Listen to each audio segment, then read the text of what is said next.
All right, guys. Today, Captain Paul here, and I'm getting ready to do some more yacht training um, today on this 70-foot Viking. And I'm down sitting here in the pilot house. Good morning.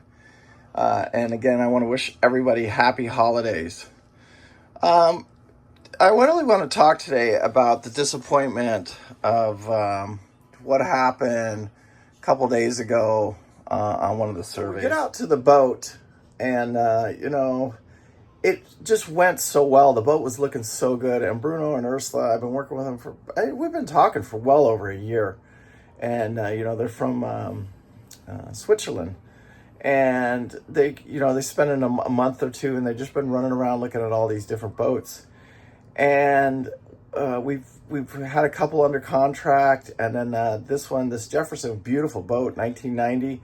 I'll show you right here the engine room, just absolutely gorgeous. When I like I was telling Bruno, I said, this is what we're looking for, but we also have to have an owner that wants to sell the boat. And what I mean by that is if he's not ready to sell, he's going to hold on to the boat. And this boat was listed, I think it was like 180.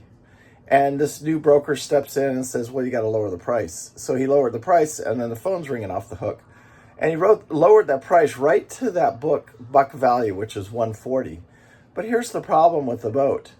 At 140, but it's got to be in really good shape at 140, and it wasn't. I think the big disappointment is when we pulled it out of the water, and the bottom was just here. I'll show you a couple pictures. It was just in horrific shape, just as bad as it gets. Just blisters everywhere. So it doesn't need just a regular bottom job. It needs to be blasted, and then barrier coat put on, and then bottom paint put on. And those jobs are, if you pay the boatyard at a good boatyard, there's somewhere around $15,000 to probably somewhere between $12,000 and $18,000.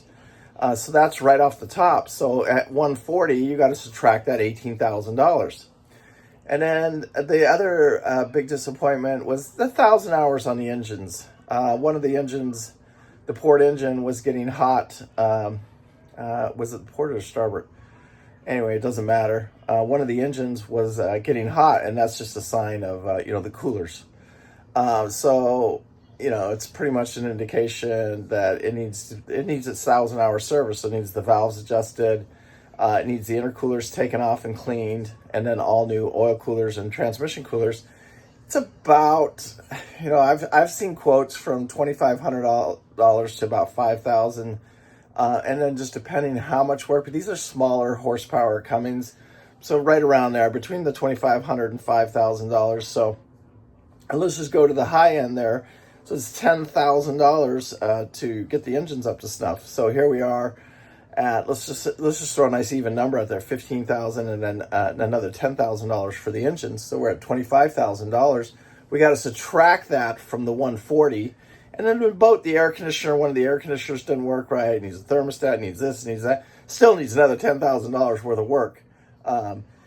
But is it worth it? You know what I'm saying? But what we have to do is we have to find the buyer that wants to sell and wants to accommodate for these. For the condition of his boat. So at 140, the right offer on that boat is probably right around that 110,000 range. And I believe we're at like 125-ish, or 135. So there's still some negotiating to do there.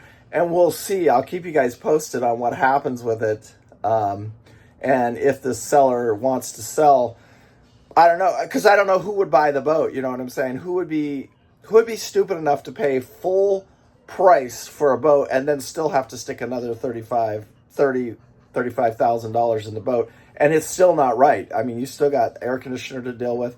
You still got a few other things to deal with. In my opinion, the boat, if you're just paying somebody, if you just took it to a boatyard and said, here, I need all this work done on the boat, probably the bill would be somewhere around $40,000 to $50,000, just depending on how bad some of the stuff was. And that's the total bill. So who pays that? Like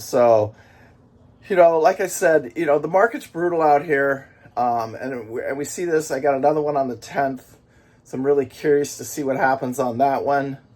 But you know, it is what it is, and I do think the value is out there, and I do think, like, even this boat that I'm on now, the 70 Hatteras, it's a complete gut job. It's like, I'll show you right now. These doors all have to be replaced. The back doors are completely replaced. So they're at the store right now. They're getting completely rebuilt. All the old wall is being redone right now. This headliner is going to be completely replaced. And it's just being, it just needs to be modernized or what I would say, just reworked, just like a house would be, you know what I'm saying? And that's what this boat's going through right now. Now, when you walk down into the engine room, walk down here into the engine room.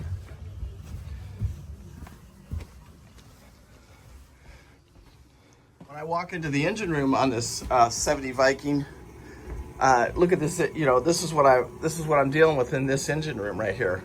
There's nothing to do. It's done. You know, it's like everything is neat, clean, put away. All of my Fireboys are all up to date. My engines are all serviced, ready to go.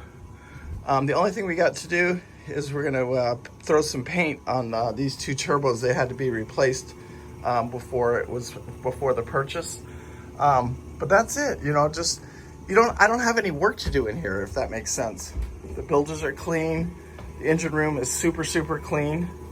And you know, just a nice boat. Anyway, you know, I know it's frustrating, and I know it's not an easy task finding one of these boats in decent shape, but they're out there. They are. You just got to turn over a bunch of leaves, and you know, you'll find one. And what it is even like I want to say on Ron and Linda's the main ship, that boat's coming along. But I think on that particular boat, we have a seller that's ready to sell the boat, and he's really recognized the problems on the boat, and he's out there. He's like taking care of the vibration. He's trying his hardest, and he's going to discount the boat some to compensate for some of the stuff that came up in the survey. And I think that survey actually went better than this last survey. So anyway, guys. Happy holidays. Keep searching. If you're out there looking, you know, just keep looking. And then there's lots of boats out there. I'm trying to, there's a 38 California that I know of over in Louisiana. I'll show you a couple pictures here. As soon as I can get out to it, I'm probably going to list that boat on my channel. I may already have it pre-sold, but if anybody's interested, it's a pretty clean boat. It's got 3208s in it. Really nice, especially if you're out there looking for that loop boat under $100,000. But again, I have to get out there and take a look at it. And then also, don't forget about the 40 DeFever, Tim's DeFever. I do have somebody looking at it right now, but it is officially still for sale, and I think that one has a lot of value too, especially at that price range at $50,000. So any of you guys out there seeking one of these boats, you know, the under $100,000, I do have a couple leads on a couple different boats. Anyway. Peace out. Make sure you hit that like and subscribe, share it with your friends. And you know, you need any help with anything, just give me a call. You know, it's free to make a phone call. Anyway, thank you guys so much. I appreciate it. God bless. Have a great day.